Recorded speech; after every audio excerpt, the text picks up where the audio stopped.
Welcome to Fair Game. I'm Kristine Leahy. My guest today shattered backboards and records throughout his NBA career. He's a 15-time NBA All-Star, 4-time NBA champion, a member of the Basketball Hall of Fame, and of course, a platinum-selling rapper. He's the hooper, the hyper, protected by the viper, Shaquille O'Neal. You can look at me now. Oh, no, you told me to look at the You know, you can look at me now. It is good to see you. How are you? Nice to see you. Hey, so we did some research. There, you know, everything's pretty much out there about you, but you have changed. Well, not everything. I think you keep some things private. Exactly. But you have not only changed basketball culture, you've changed like life culture. And we did some research and found out that in the year that you were a rookie, nearly 2,000 boys were named Shaquille. 2,000? 2,000. In that year alone. Did you know that? I remember Sports Illustrated did an article, and I actually met a couple of Shaquilles. You did? Yeah, but I didn't know it was 2,000. How does that go down when you meet a Shaquille? Like, hey Shaq, what's up Shaq, what's up Shaq? It's just, I mean, it's an honor that that people will name their children after me. Yeah.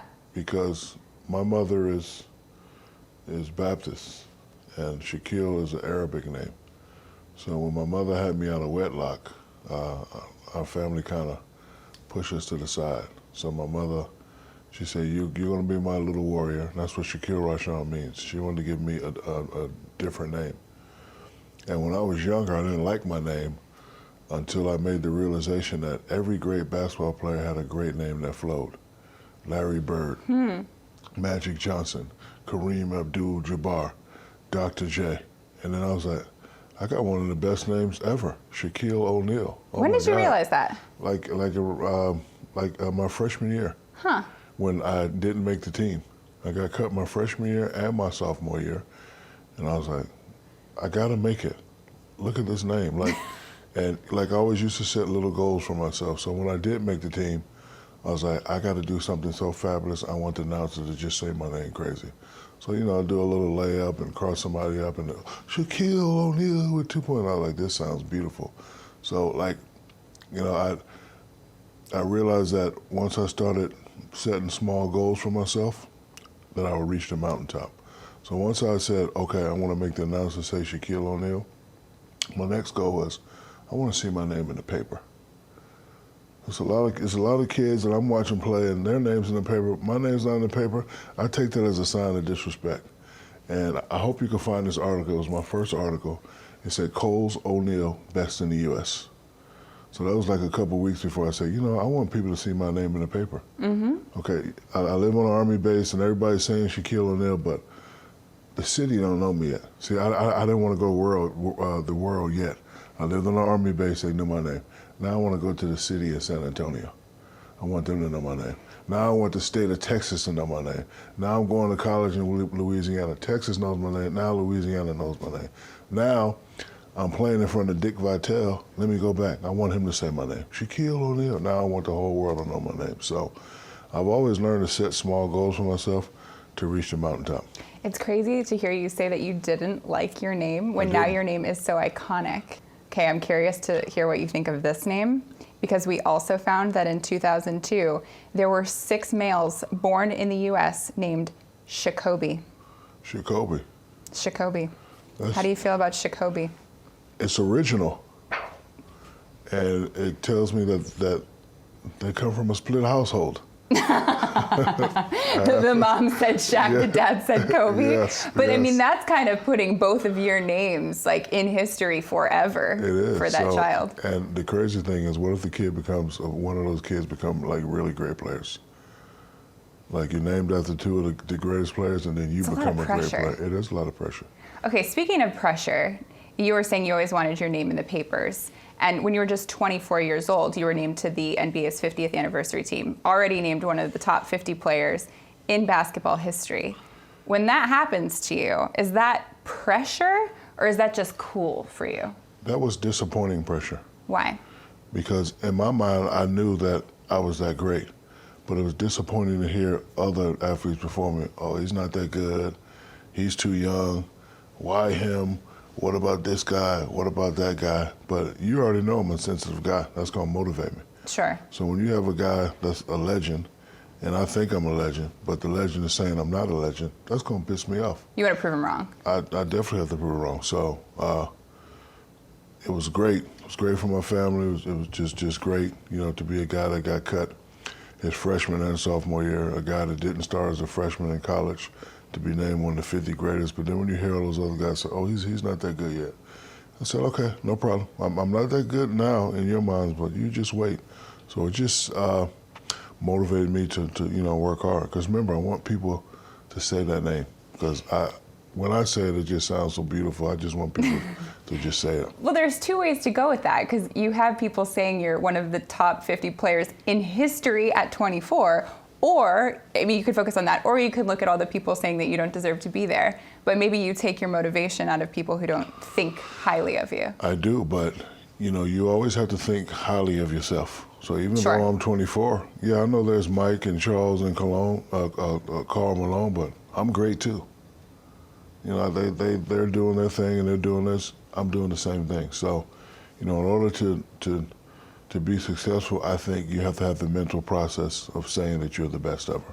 And I've always said that, even when I'm not really the best ever, but I say it, I think it, I believe it, and I try and go achieve it. You're also dominant. Did you know that this year is the 20th anniversary of your most dominant season ever? No, I did not know. 99-2000, that's your most dominant season ever, wouldn't you say? That's just saying one thing, I'm old. No, that doesn't mean you're old. That was 20 years ago. I mean, that's not that long. That year, what was it about you that made you so dominant? Was there something specific? Or the team clicked? In 1996, before I came to LA, Orlando Magic versus Chicago Bulls. We had beat them the year before, went to the finals and got swept. Came back, Michael Jordan came back stronger than ever. Swept again. Michael, who was my fraternity brother, puts his hand on my shoulder and says, before you succeed, you must first learn to fail. And I had no idea what that meant. So get to LA, hoopla, Shaq here, young Kobe with him, lose. Oh, Shaq, Kobe gonna come back, Kobe second year, swept. Oh, this and that, and again, swept. So now, I'm starting to hear, how can this guy be top 50? How can he be the most dominant player when they get swept every year in the playoffs? And he's a terrible free throw shooter. He's doing too much. He's not working out. He's doing movies. He's doing rap albums. He's not dedicated. They're never going to win. So at that point in my life, I just got tired of failing. I just got tired of it. It was just all adding up. So you kind of went to overdrive. Yeah, I went in overdrive. And then Phil, because I always said, if the general doesn't panic, the troops won't panic. So we finally had a general. Because I know I was going to do what I do. I know Kobe was going to do what he was going to do. But sometimes the general can control the other troops. So if the general doesn't panic, the other troops are not going to panic. So being that Phil came in and everybody already knew his resume, we had somebody that we can trust in a fourth quarter situation down by one. We had somebody that knew what he was talking about. We had somebody that we've seen dominate the past 6, 7, 8, 9 years of taking his team to the final. Yes, he had Michael and Scotty. You don't have Michael and Scotty again, but you got two guys that are equal or even better at times when Kobe and Shaq.